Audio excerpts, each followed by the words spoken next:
Bismillahirrahmanirrahim. Alhamdulillah wassalatu wassalamu ala Rasulillah wa ala alihi wa ashabihi wa man wala. Amma ba'du. Kawan-kawan yang dirahmati Allah dimanapun kalian berada, insyaallah kita akan lanjut mempelajari ilmu nahwu dengan kitab Al-Muyassar fi Ilmin Nahwi karangan Al-Ustadz Aceng Zakaria rahimahullah. Ya. Insyaallah pada hari ini, pada kesempatan kali ini kita akan masuk ke halaman 2. Ya, yang pertama kita akan membahas di halaman ini adalah anwa'ul kalimah. Ya, anwa'ul kalimah. Silakan dilihat di bukunya. Anwa'ul kalimah adalah jenis-jenis kata. Ya, jenis-jenis kata. Yang pertama ismun, yang kedua fi'lun, yang ketiga harfun.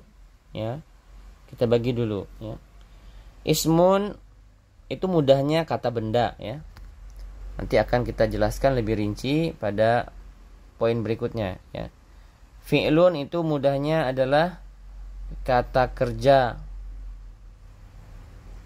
Ya, harfun itu kata depan atau harful ma'ani yang sebagaimana kita bahas pada pertemuan sebelumnya. Ya, anwa'ul kalimah itu hanya ada 3. Ya, hanya isim, fi'il, dan huruf. Seluruh isi di dalam bahasa Arab ya hanya ada 3 ini saja. Al-Quran dari ujung ke ujung itu isinya ya cuman isim, fi'il, dan huruf. Ya, karena dengan ketiga ini itu sudah cukup untuk mewakilkan seluruh apa yang dibayangkan oleh manusia di dalam benak mereka. Ya, di dalam benak kita cukup dengan 3 komponen ini, yaitu isim, fi'il, dan huruf, sudah bisa dituangkan ya secara sempurna.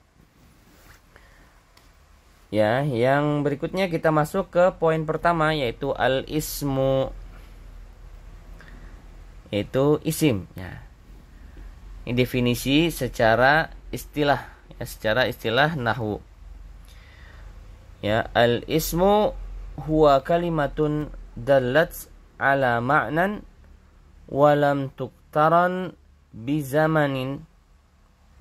Isim adalah sebuah kata yang menunjukkan, ya, kata yang menunjukkan atas sebuah makna dan ia tidak terkait dengan waktu. Ya, tidak memiliki makna waktu ya di dalamnya. Ya, contohnya Muhammadun. Muhammadun di sini nama orang, nama seseorang yang ia jelas memiliki makna namun tidak terikat dengan waktu. Kita tidak akan membahas ini sedang Muhammad atau akan Muhammad, ya, atau Muhammad yang dulu, Muhammad yang sekarang, tidak. Kita tidak akan membahas ke sana karena memang tidak bisa dikaitkan dengan waktu. Ustadzun ini artinya ustadz, ya, sebagaimana kita pahami ustadz. Ya, namun pengertian ustadz di Indonesia dengan di daerah Arab beda ya. Ustadz di kita ya ustadz sebagaimana kita pahami ya. Namun kalau di Arab itu lebih tinggi lagi derajatnya, ya, setingkat profesor, ya, di atas doktor. Ya. Tilmidun. Tilmidun artinya siswa. Siswa, ya. Di sini adalah isim karena kita tidak akan mungkin melekatkannya dengan kata keterangan waktu, ya, misalkan sedang murid atau akan murid, tidak bisa. Kemudian khailun artinya kuda, ya, kita teruskan saja penerjemahannya. Kalbun artinya anjing. Titun kucing. Daftarun buku tulis. mirsamun pensil, tobashirun kapur tulis, syamsun matahari, qamarun bulan, asjarun pohon-pohon. Ya, baik ya. Di sini semuanya isim, yaitu kata benda mudahnya ya.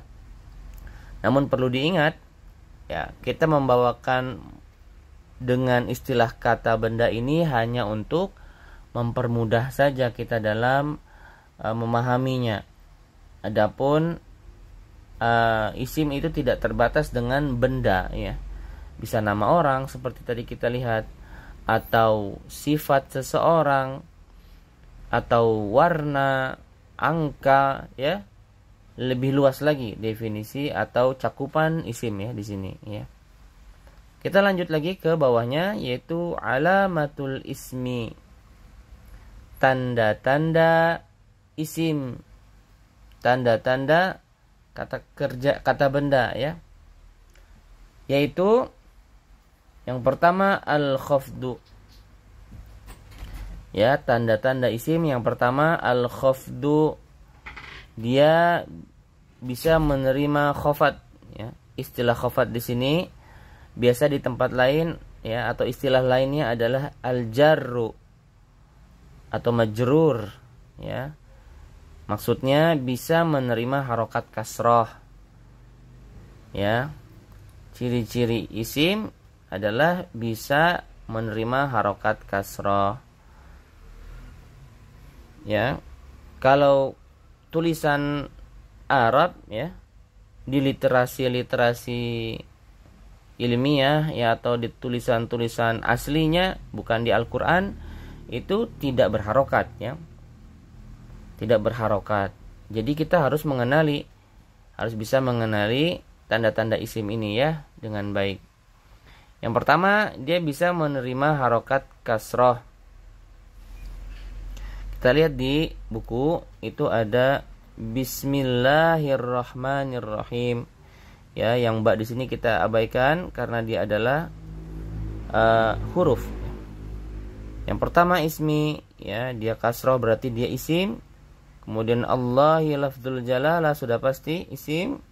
Ar-Rahmani ya, di sini ya Maha Pengasih, kita terjemahkan mudahnya dulu ya. Pengasih. Ya, dia bisa menerima harokat kasroh. Ar-Rahmani berarti dia isim ya. Sudah kita bahas sebelumnya ya, isim walaupun kita terjemahkan dengan istilah kata benda ya, namun tidak terbatas dengan benda ya. Sebagai contoh, Ar-Rahman di sini merupakan sifat yang Maha Pengasih, namun dikategorikan sebagai isim ya. Kemudian Ar-Rahimi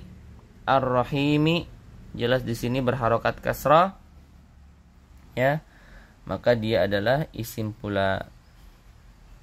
Nah ya, insyaallah mudah, yaitu isim salah satu tandanya adalah bisa menerima harokat kasrah. Yang kedua at-tanwinu ya, bisa menerima tanwin. Sama seperti di atas ya. Kita lihat pada harokat terakhirnya. Mislu rojulun. Rojulun sini berharokat berharokat tanwin. Tanwin itu yang an-in-un itu ya.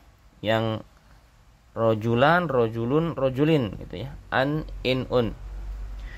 Ya, rojulun artinya pemuda, dia ada tanwinnya, maka dia isim ya. Yang berikutnya imro'atun, wanita, dia adalah isim juga karena ada tanda di sini yaitu tanwin. Kemudian yang contoh berikutnya waladun, anak kecil, anak laki-laki ya. Di sini harokatnya domatain atau bertanwin, maka dia pastilah isim. Kemudian bintun, dia juga domatain atau tanwin, dia berarti isim ya. Jadi ciri-ciri ini tidak mengharuskan semuanya masuk ya.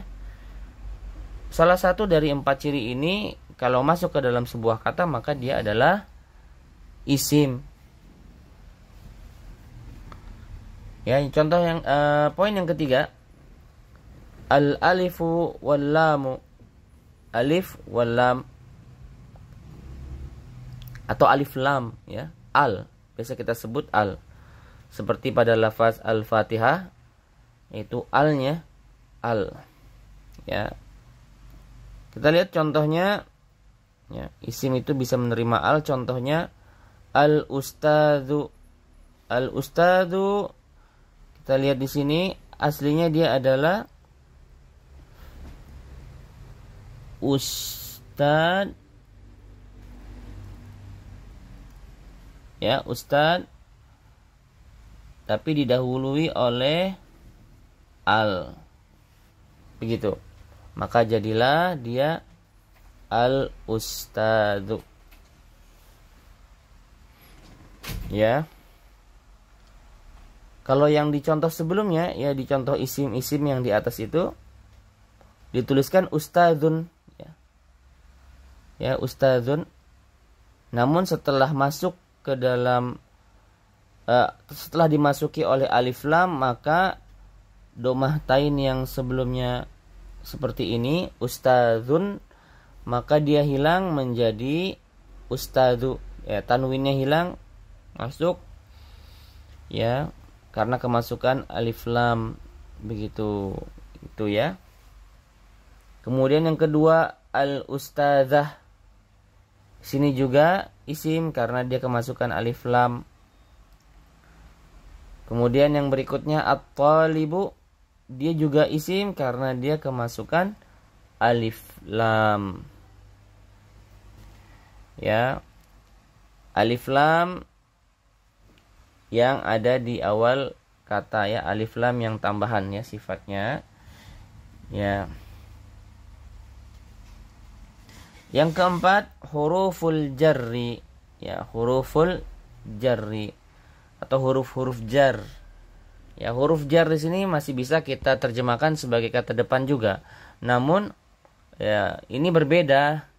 Ya, karena memang huruf jar di sini merupakan istilah yang hanya ada di bahasa Arab. Jadi agak susah kita padankan ke istilah bahasa lain. Baik, kita lihat apa itu huruf jar, ya. Huruf jar itu diantaranya adalah min, ya. Nanti kita akan bahas apa-apa saja itu huruf jar, ya. Yang pertama dia adalah min, ya. Min masuk ke sebuah kata, ya, contohnya minallah, maka sudah bisa dipastikan lafaz setelah min di sini adalah isim, ya. Lafdzul jalalah ismun, ya, adalah isim. Kemudian fi, setelah fi jatuh setelahnya sebuah kata, yaitu di sini al-bait, maka bisa dipastikan, ya, dia adalah isim, baik beralif lam ataupun tidak, ya. Fi baitin misalnya, atau fi bait kita nggak bisa lihat harokatnya, maka sudah bisa kita pastikan setelah fi di sini adalah isim. Misalkan kita seperti ini, fi nggak ada harokatnya, nah, maka kita nggak tahu nih ini isim apa fiil, ya. Maka karena sudah kita lihat di sini ada fi, maka kata setelahnya kita pastikan dia adalah isim, ya. Kemudian contoh berikutnya ilal masjidi, ya, ke masjid, ya. Oh ya, tadi fil baiti artinya di dalam rumah, ya. Baik, lanjut ilal masjidi, ke masjid. Ala artinya di atas, alal kursiyi berarti di atas kursi, ya. Apabila jatuh setelah ala sebuah kata, maka kata itu pastilah isim. Ila juga begitu, setelah ila pasti isim, ya. Nanti akan kita bahas, ya, apa-apa itu yang termasuk di dalamnya huruf jar, ya, yang dikatakan sebagai huruf jar, ya. Insyaallah akan kita bahas pada pertemuan berikutnya. Ya, untuk sesi kali ini kita cukupkan sampai di sini. Subhanakallahumma wa bihamdik asyhadu an la ilaha illa anta astaghfiruka wa atubu ilaik. Assalamualaikum warahmatullahi